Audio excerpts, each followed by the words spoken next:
Bismillahirrahmanirrahim. Oke, pada pembahasan kali ini kita akan membahas mengenai model atom. Sebelum ke teori dari masing-masing model atom, kita harus tahu bahwa ternyata ada partikel pembentuk atom di sini dibagi menjadi dua. Atom itu ada dua bagian, yaitu ada bagian inti, ada bagian luar inti. Untuk inti sendiri juga terdapat dua bagian. Inti, dia terdapat proton, yaitu muatan yang bermuatan positif, dan juga neutron, muatan netral. Proton ini ditemukan oleh Goldstein, sedangkan neutron ditemukan oleh Chadwick. Lalu keluar inti, bagian luar inti ini terdapat elektron atau muatan yang bermuatan negatif. Elektron ini ditemukan oleh Thomson. Untuk atom itu sendiri, kita sudah mengenal yang namanya nomor massa. X, di sini ada Z, ada A. A ini adalah nomor massa. Secara teoritis, massa elektron itu sama dengan 1/2000 dari massa proton, sama dengan 1/2000 dari massa neutron. Sehingga jika massa elektron ini dibandingkan dengan massa proton dan massa neutron, maka ini sangat kecil. Sehingga untuk nomor massa sendiri, perhitungannya didasarkan kepada proton ditambah neutron dalam satuan SMA. Sekarang kita masuk ke model atom. Model atom di sini yang pertama ada model atom Dalton, lalu disempurnakan oleh Thomson, kemudian disempurnakan oleh Rutherford, kemudian disempurnakan oleh Niels Bohr, dan yang terakhir ada model atom mekanika kuantum. Kita akan membahas satu persatu model atom ini. Yang pertama adalah model atom Dalton. Model atom menurut Dalton adalah atom itu adalah bagian terkecil yang sudah tidak bisa dibagi lagi. Jadi kalian bayangin aja ketika kalian punya benda, suatu benda kita potong menjadi bagian yang lebih kecil lagi, begitupun seterusnya sampai dia sudah menjadi bagian yang sudah tidak bisa dibagi lagi. Inilah yang dinamakan atom menurut Dalton. Lalu yang kedua, Dalton juga mengungkapkan bahwa kalau atom-atom tersebut adalah unsur yang sama, maka dia akan memiliki sifat yang sama. Begitupun ketika atom-atom tersebut bukan unsur yang sama, alias unsurnya itu berbeda, maka akan mempunyai sifat-sifat yang berbeda pula. Lalu jika berbicara masalah reaksi kimia, atom ini menurut Dalton pada reaksi kimia akan terjadi penggabungan atom ataupun bisa juga pemisahan atom. Namun ada kelemahan juga di teori atom Dalton ini. Yang pertama, Dalton ini tidak dapat menjelaskan sifat fisis dari materi tersebut. Yang kedua, ketika tadi Dalton berbicara masalah reaksi penggabungan atau pemisahan atom, Dalton sendiri tidak bisa menjelaskan cara-cara atom tersebut saling berikatan satu dengan yang lainnya. Dan yang ketiga, berbicara masalah atom dengan unsur yang sama akan punya sifat yang sama dan sebaliknya, Dalton ini tidak bisa menjelaskan perbedaan antara atom unsur yang satu dengan unsur yang lainnya.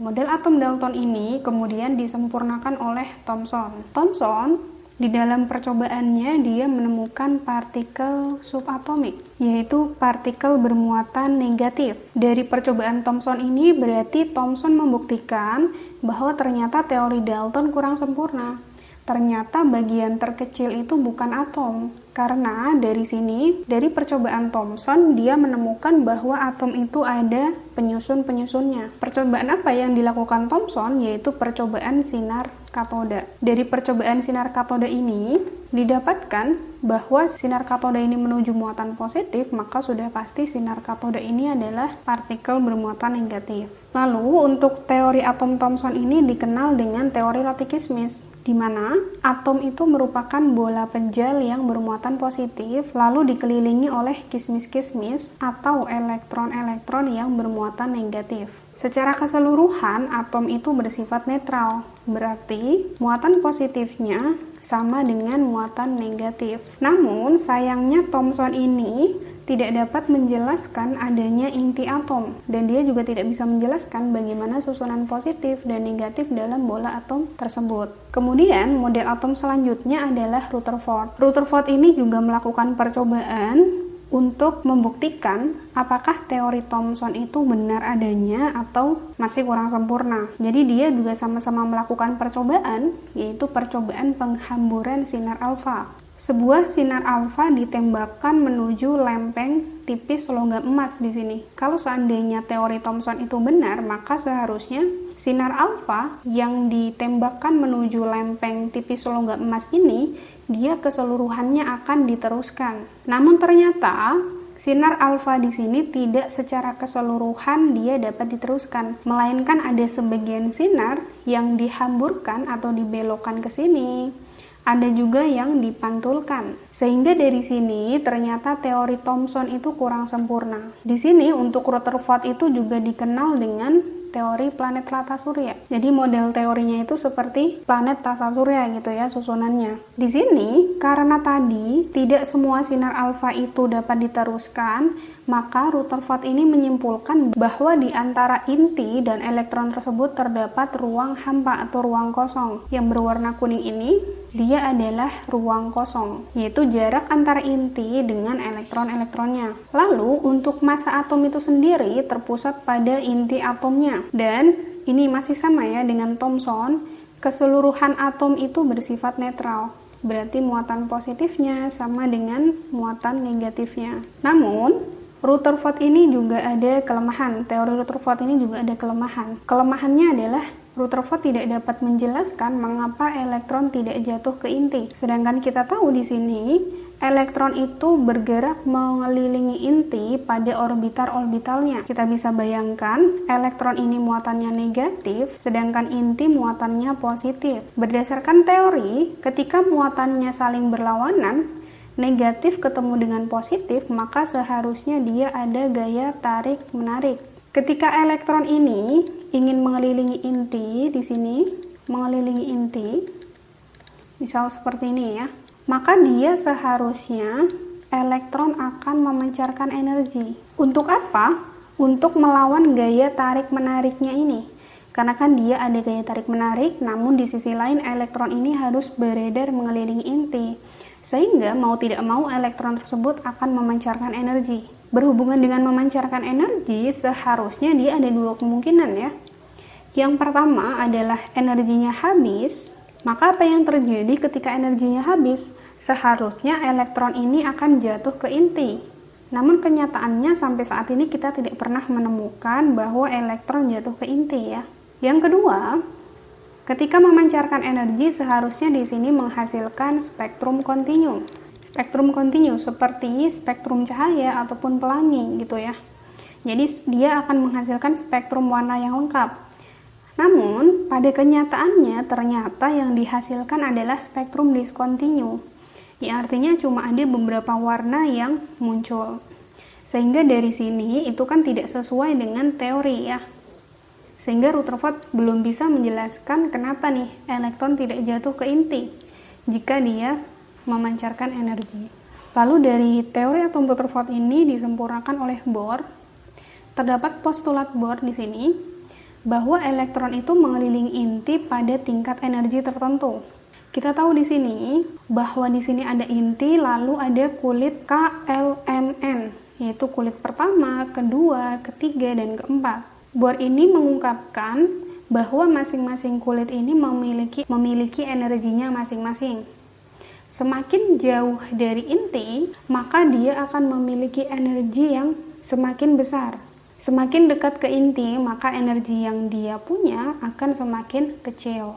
Sehingga Niels Bohr berpendapat, ketika elektron beredar mengelilingi inti pada orbital atau kulitnya masing-masing, maka elektron tersebut tidak perlu memancarkan energi. Lalu bagaimana dengan spektrum kontinu menjadi diskontinu gitu ya? Di sini Niels Bohr juga melakukan percobaannya terhadap spektrum H diskontinu. Ternyata di sini juga elektron bisa memancarkan atau menyerap energi gitu ya. Saat gimana? Saat yang pertama, Ketika elektron, misalnya kita punya elektron ada di kulit sini, elektron yang berada di sini ketika dia ingin pindah ke bagian atau kulit yang lebih luar, maka dia kan membutuhkan energi yang lebih besar karena dia lebih jauh ke inti, semakin menjauhi inti. Sehingga apa yang dia lakukan? Dia akan menyerap energi atau foton agar dia bisa berpindah ke kulit yang lebih luar. Yang kedua, sebaliknya, ketika misal dia ada elektron di sini, lalu dia ingin pindah ke kulit yang lebih dalam atau lebih dekat ke inti, maka dia kan tidak butuh energi sebesar dia ketika ada di sini gitu ya. Sehingga ketika dia mau pindah ke kulit yang lebih dalam, dia akan memancarkan atau melepaskan sebagian energi atau foton gitu ya. Jadi ketika elektronnya mengelilingi inti hanya pada orbitalnya, maka dia tidak perlu tuh memancarkan energi. Jadi itu terjawab ya, kenapa elektron tidak jatuh ke inti. Namun kelemahannya, Niels Bohr ini hanya bisa menjelaskan untuk atom atau ion yang berelektron tunggal gitu ya. Terjadi penyimpangan untuk atom yang lebih besar dari hidrogen, dan Niels Bohr belum bisa menjelaskan hal ini. Lalu model atom yang terakhir adalah model atom mekanika kuantum. Model atom mekanika kuantum ini didasarkan pada dua teori. Yang pertama adalah hipotesis de Broglie atau yang disebut dengan dualisme partikel, yang artinya partikel kecil yang bergerak sangat cepat memiliki sifat dualisme, yaitu sifat materi dan sifat gelombang. Yang kedua, asas ketidakpastian Heisenberg, yaitu posisi dan momentum elektron tidak dapat ditentukan secara pasti. Dan dari kedua teori ini, maka kesimpulannya dari Schrödinger adalah yang dapat ditentukan adalah probabilitas atau kemungkinan menemukan elektron. Itu yang disebut dengan fungsi gelombang. Artinya apa? Artinya, berarti dari kedua teori ini dapat diambil kesimpulan gerakan atom pada lintasannya berupa gerakan gelombang, sehingga tidak memungkinkan berbentuk lingkaran dengan jari-jari tertentu, tapi berupa kebolehjadian ditemukan elektron pada daerah tertentu di sekitar inti atom.